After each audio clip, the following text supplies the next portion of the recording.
Hello, I'm the Nostalgia Dude. Welcome back to another video. Today's video will be top 10 shows of the 90s. One of my favorite things about the 90s is how they've always tried to bring things one step further than any other generation did before it. I had some of my favorite shows of all time, and I really love the 90s. One of my favorite places to watch cartoons is the 90s, considering it spawned some of the best ones. The one problem I have with the 90s is there are so many shows made then that I haven't seen them all, which means my list won't really be complete, and it won't have every show that everybody wants on it. But I feel that my list is mainly off of shows that I liked as a kid.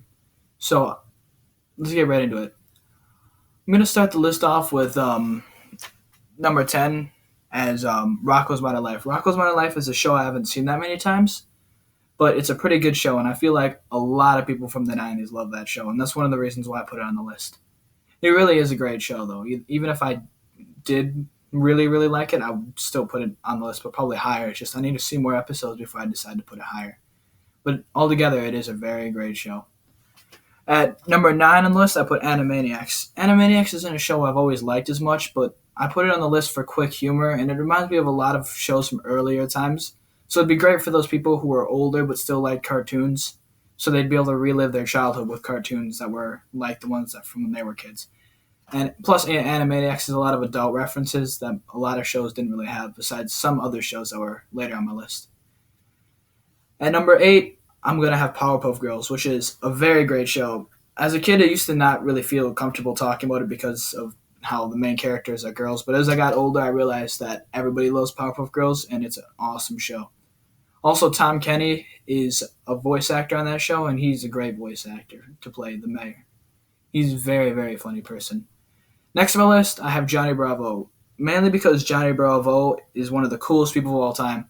And besides the sexism, I've always inspired to be him as a kid. He was cool, he was awesome, and he was living at his mom at that age, like late in an age. It was pretty funny to me because I know people are supposed to move out at 18. So I've always had a soft spot for that show, even if it wasn't the best. And the voice acting is awesome. I love the voice actor who plays Johnny Bravo. He sounds like Elvis, of course. I think that's what it's supposed to be referencing. Next on my list, I'm going to have Dexter's Laboratory, which is another great show, starring the voice actress who plays Chucky in the Rugrats. I really love Dexter's Laboratory. It is very funny. It's another one of those shows like Animaniacs that's very classic, but at the same time, it also moves forward. I love his arch nemesis, one of my favorite arch nemesises in history. Arch nemesis, I'm not sure if that's a word, but he's a great character. Next on my list is Ren and Stimpy. I've always loved Ren and Stimpy as a kid, even though I didn't really watch it that much because of how, vulgar it was. But as I got older, I started watching it more, and it is a really, really great show.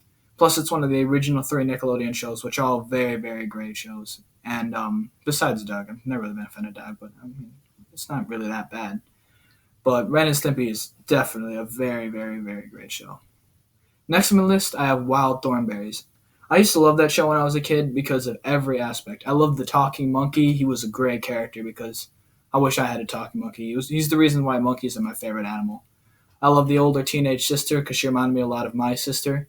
I loved the crazy little brother. I don't even remember his name though. The weird guy. I think it's Dubby.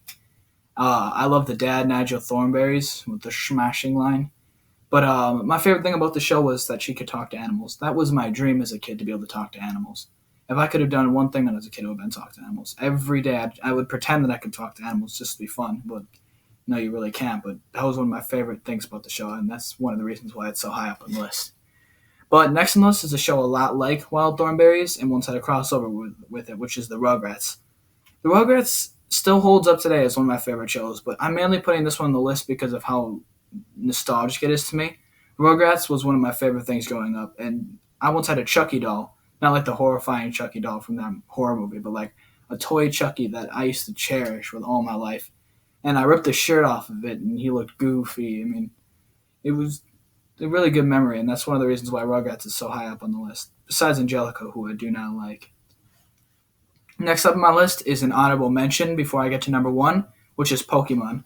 I've never really been a fan of the Pokemon TV series, even though it gets a lot of praise from most of my friends. That's why I decided to put in an honorable mention. But I don't think it belongs on the list for a couple of reasons. And finally, at number 1, I'm going to put SpongeBob.